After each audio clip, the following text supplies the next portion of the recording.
Gary's Game by Andy Hamilton, starring James Grout as the Professor, Jimmy Melville as Thomas, Robert Duncan as Scumspawn, and Andy Hamilton as Satan.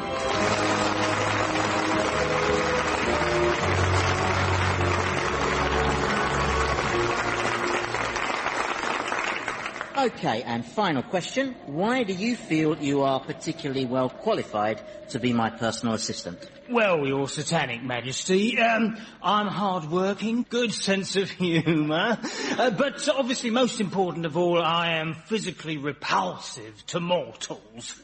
Well, Prof, as our token mortal, is he right? Certainly, I'd say any creature that takes the form of a giant tapeworm would probably be deemed repulsive by the majority of humans, yeah. I don't know if I want a worm as my number 2, though, I mean, even if he is 40 yards long. I mean, he's more draft excluder than demon, isn't he? I keep tripping over him, you know. Believe me, my prince, I am a demon among demons and the most talented of tormentors. Really? Who was your last tormentee? Wolfgang Amadeus Mozart. And how did you torment him? I chained him to a rock and then sang the whole of Così fan tutte. Go on. Whilst accompanying myself on a Hammond organ. Oh, yes. Now that is genius, yeah. How does a giant worm play a Hammond organ? Very badly. As I'm sure old Wolfgang would have noticed, yeah. You should have heard him scream for me to stop. What, in German? Yes. Why does screaming sound so much better in German, eh? I could listen to them forever. Funny, that. It's something to do with the umlauts, I think, and the verb being at the end, anyway. Anyway, I'll be honest with you, we are still seeing other candidates, so we will be in touch. Thank you, my infernal emperor. Well, he's certainly the most revolting sounding applicant we've had. And I like the way he suppurates, that's very stylish, but on the minus side, he's a worm. Which means there has to be a bit of a question mark over his mobility, I think. Well, by my reckoning, that's 97 candidates you've interviewed. We're not counting that Hydra, whose 8 heads were interested in it as a job share. No, those arrangements never work, no. No, we've got to find someone, though, because my workload's just getting... I mean, you know, right, we are now so swamped that there are actually damned souls going unpunished. There are now human rectums down here that have never seen a single hornet. I'm embarrassed. Have you ever thought that perhaps the whole concept of hell is now a little outmoded? I'm listening.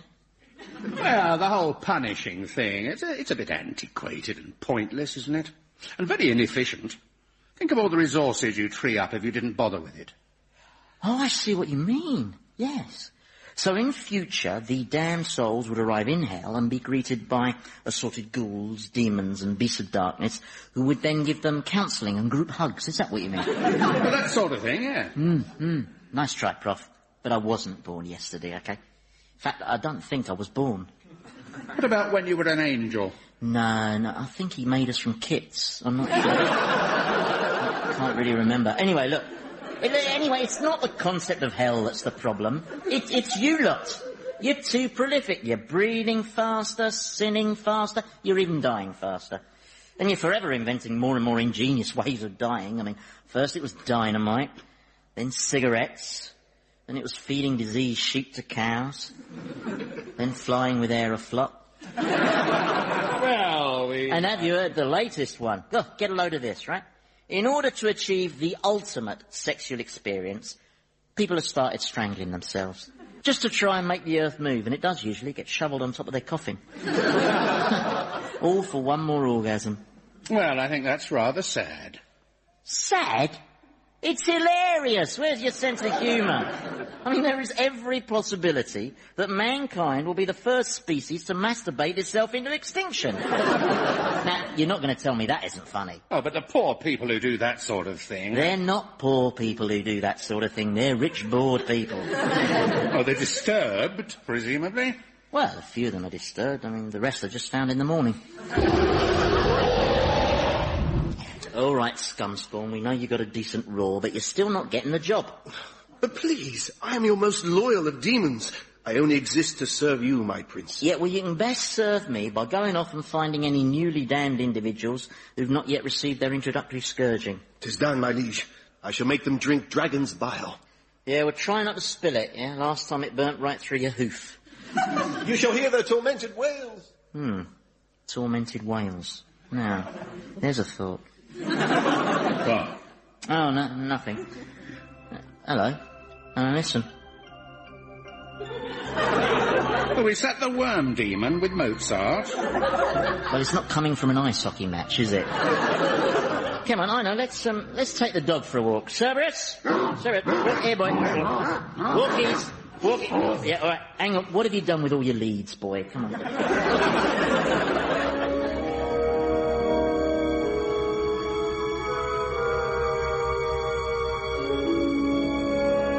Cerberus likes his game of fetch, doesn't he? I've lost sight of him completely now. Well, I threw that cardinal a fair old way, didn't I? I don't think I visited this part of your domain before.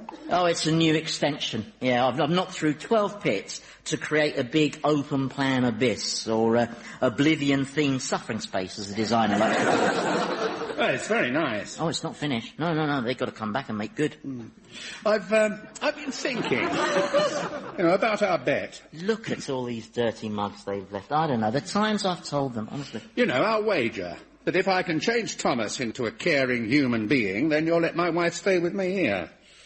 Well, I was thinking, the bet's pretty pointless, really, isn't it? And this isn't the colour I asked for. I definitely said despair black. This is more like chaos ebony. Because, let's face it, Deborah's such a nice, kind person that she's bound to end up, in the other place, isn't she? Oh, yeah, no doubt. Does the edge of that abyss look straight to you? I was wondering, what's heaven like? Do you think maybe you're asking the wrong person? Well, you started out in heaven. Yeah, well, that was that was a long time ago. Is it very beautiful? It's all right, I suppose, if you like that kind of thing. Bit picture postcard for my taste, but, But what does it look like? Well, have you been to Scotland? Yeah? Well, heaven is like Scotland, only without the midges. And the Scots, obviously. Do you miss heaven? That abyss definitely isn't flush, I don't know, if you don't stand over them all the time, here we are. Good grief. Water. And what's in the water? Ha! A dolphin! Well, I'll be buggered. Never say that in hell, Prof. All right? Small tip there, okay? What's a dolphin doing here? Well, you are looking at the unforeseen downside of evolution. You see, as a species, dolphins have evolved to such a high level of intelligence that they're now deemed to be responsible for their actions. So it's the only animal intelligent enough to be damned? Correct. Conversely, you'll find no fashion journalists in hell. Oh, but surely dolphins are social, friendly creatures. No. Dolphins are evil little gits. But they get away with murder because they got that happy smile,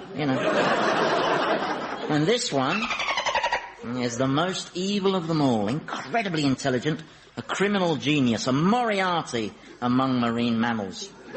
His name's Chuckles. Oh, come on. I'm telling you, this dolphin is so vicious, killer whales used to cross to the other side of the ocean when they saw him coming.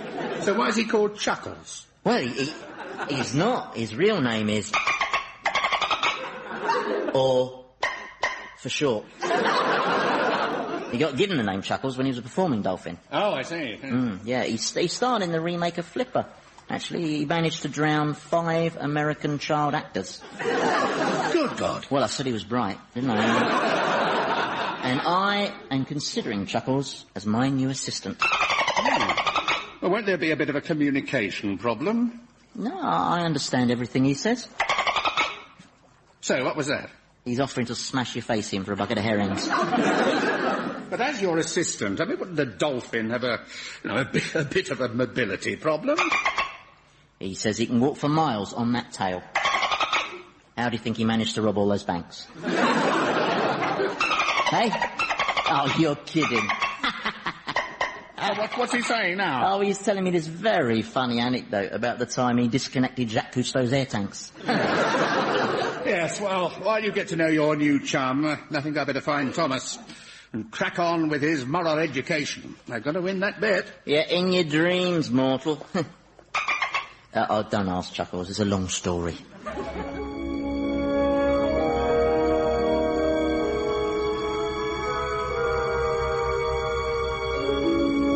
OK, Thomas. Now, this, as I see it, is the problem. You don't like the way you are. No. It's horrible being you. It is. Now, let's see if we can draw a bit of a map of your psyche. Now, I'm going to mention some words, and I'd like you to respond with the first thing that comes into your head, all right? Here goes. Money. Want. Women. Want. Power. Want. Want. Everything. Right.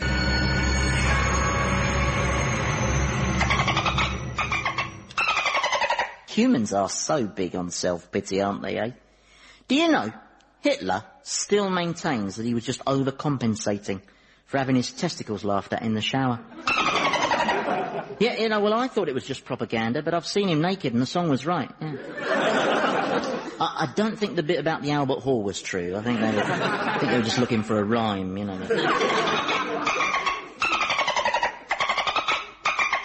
Why do you want me to tell you about the Professor? Father. Hate. Brother. Hate. Mother. Hate. Oh, this is ridiculous. No one hates all their family. Except possibly on Christmas Day. Are you saying I'm not normal? Well, I mean, everyone has the occasional unkind thought about someone, but... You don't. Well, of course I do. Sometimes. For instance, when you forced me off the road in your flash car and killed me, thus dispatching me to this place, I had unkind thoughts about you, involving a machete. I died in that accident too, you know. I was struck down in my prime, all that human potential. Who knows what I might have achieved? I might have discovered a cure for cancer. Yeah. Think of the money I'd have made out of that. What? Why are you looking at me like that? This is demoralizing. You can say that again. You're such a paragon of virtue. I'll never meet your standards, will I? I'm doomed to fail. All right, then. Now, what if I tell you about some of my moments of weakness?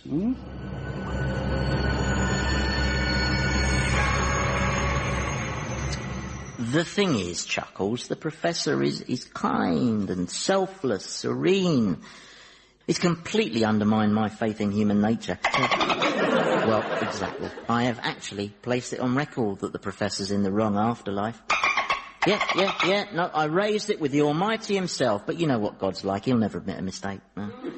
It's Israel all over again. Yeah. Don't have a chosen people, I said. It'll just cause trouble, I said, but no. He gives them the prime site with all the oranges, you know. Well, deep down, I suppose, the Professor must have a dark side, yes, but... Well, that's a very crafty suggestion. Brilliantly crafty.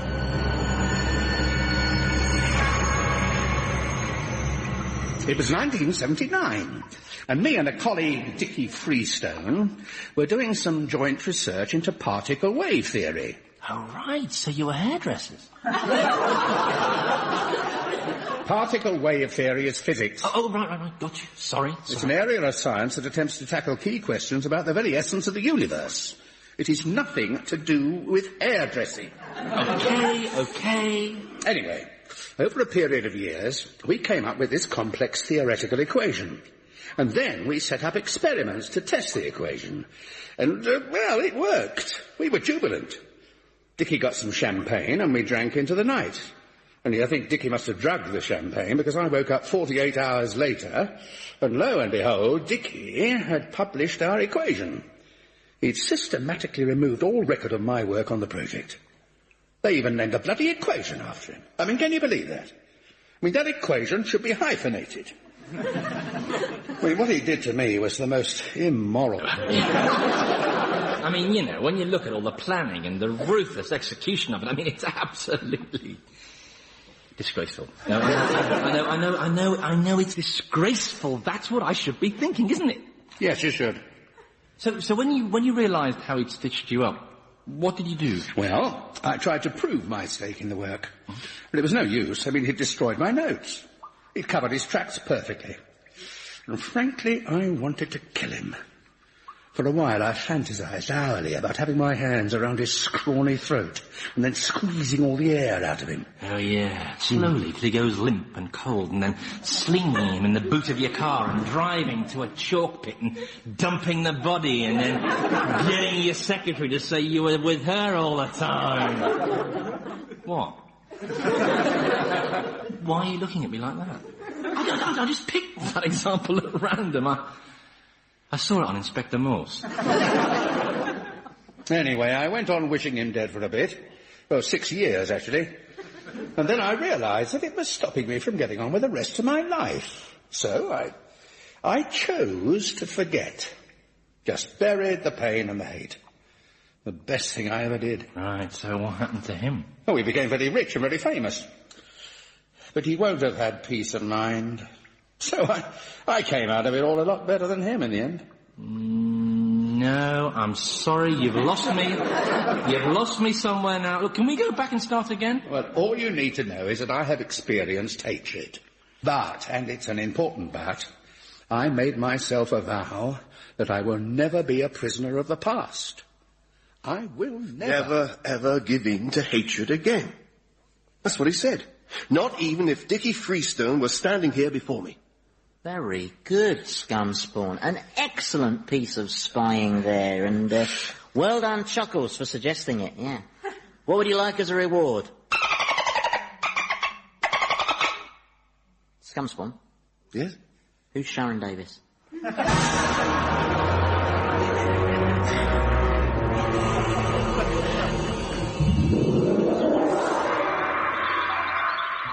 Why are you scrunching your face up? You look like you're chewing a wasp. Well, it's the brightness, you know, the green of the trees and the pink of the blossom and the bright blue sky. Oh, no, garish, isn't it? No, it's wonderful. It's just so long since I've walked on Earth. But why have you brought me back? Well, as a man of science, I thought you might like to observe the ancient black art of sowing mischief. Sowing mischief? That's right. Now, sowing mischief can take many forms. For instance, I can turn myself into an artifact and trigger chaos and corruption. In my time, I've been Michael Schumacher's steering wheel, a temperature gauge at Chernobyl, a leaf on a railway line outside Waterloo, and Bill Clinton's zipper.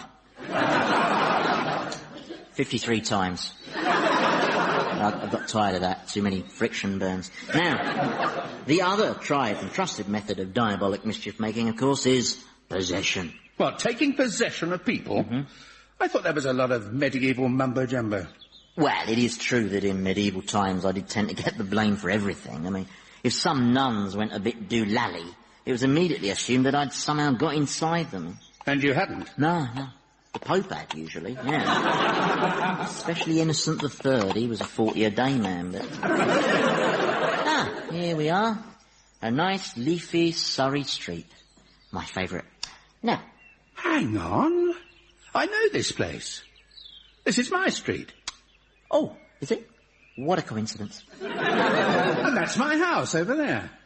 Oh, yeah, right. What, the white one with the blue windows? Yes. And the man standing on the doorstep. What? There's a man on the doorstep. See, he's ringing the doorbell. What, that no-good, scabrous, evil piece of poxy scum! You know him then, do you? It's Dickie bloody Freestone. Oh, right. And someone important, is he? Important? No, he's an insignificant dollop of dog mess. Aren't you Freestone, eh, you Judas? You can shout as much as you want. He can't see or hear you. You might be giving off a slight smell of sulphur, but... What's Freestone up to, eh? What's he doing on my doorstep?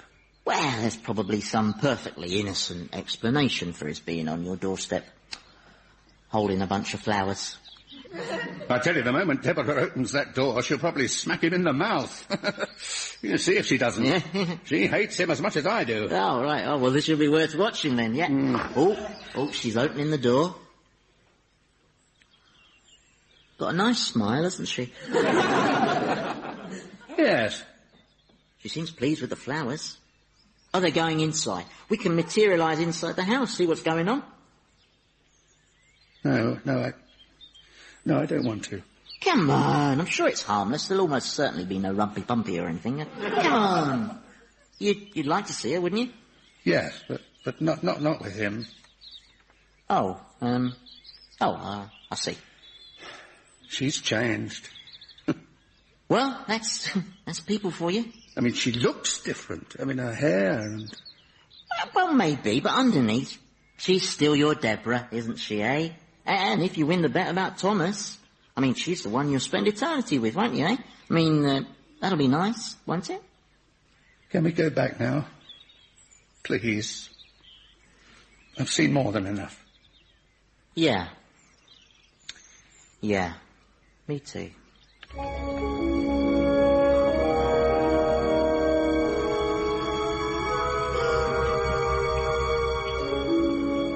So, you got a trip back to the world of the living? How come you get all the treats? Well, come on, Professor. What about my tuition, then? Oh, I've been practicing my word associations. I think you'll find I'm getting the hang of this decency business. Listen.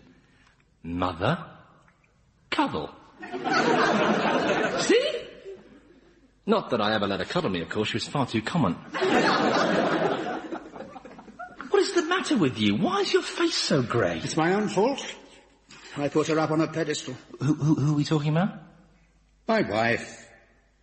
You see, all the loving memories I have of her, they've always been something in the bank emotionally. Something to sustain me through this. Anyway, you can overinvest in memories, can't you? I mean, we all do it. Paint them in brighter colours than they really had. We should learn to appreciate the more pastel version. I'm sorry, I'm trying my hardest to understand here, but... Oh, forget it. No. I'll get there. Now, it's something about you over-investing in a pastel-coloured bank, isn't it? It's a problem with financial advice that... She was being nice to him. And smiling. Smiling at Dickie Freestone. What, the bloke who stole your hyphen? Yes.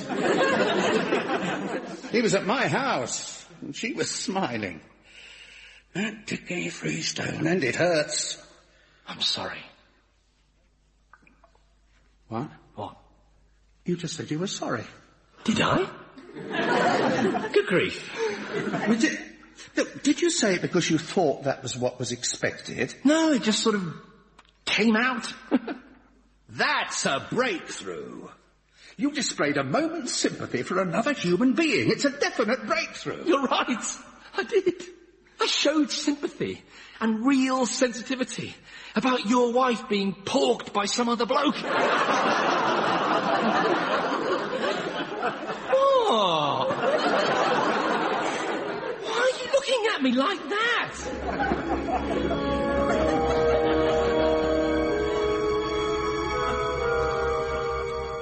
Did I not please you, Master? Yes, you pleased me. I've said you pleased me. Did I not most artfully take on the form of the Professor's wife? Yes.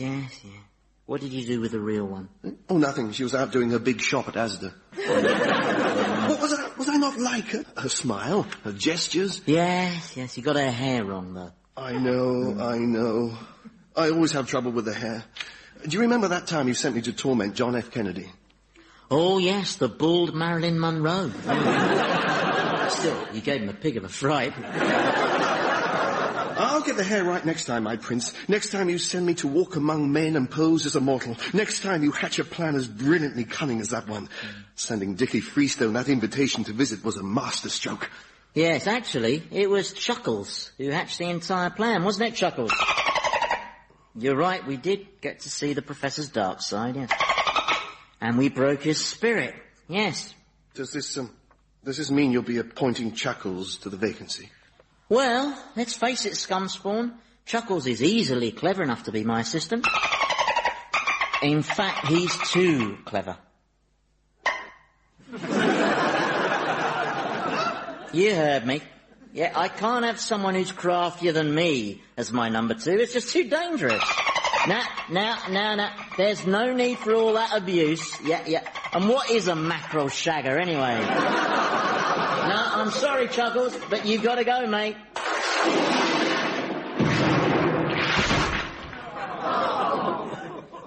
What happened? Oh, I dispersed his molecules through infinite time and space. Oh, wicked! So, does this mean the vacancy is still to be filled, my lord? It does, yeah. Well, perhaps I could fill the post on a trial basis, O monarch of my destiny. We'll see. But first, Scumspawn, I want you to do something for me. Anything, master. I want you to tell the professor that his wife was doing the big shop at Asda. That the woman smiling at Dickie Freestone was you. Well, if you're sure, master, but won't that diminish his torment? There'll be other torments. I see. Well, at least we finally found his dark side. His wounded, hating bit. That's what you wanted, wasn't it? Yes, I did, didn't I? So, you're pleased? Oh, yes, I'm glowing with pride, me. Oh, look, here comes Cerberus. Ah, I wondered where he'd got to. He's a great dog. He's always so cheerful, isn't he? Yeah, well, he's got 3 heads. He can bark, eat, and lick his genitals simultaneously. Life doesn't get any better for a dog, you know. Yes, my prince. Well, I shall leave you to your thoughts. Yeah, Scumspawn. Yes, my prince? About that job as my deputy. Yes, my prince? Do you think the worm could do it if we laid on transport?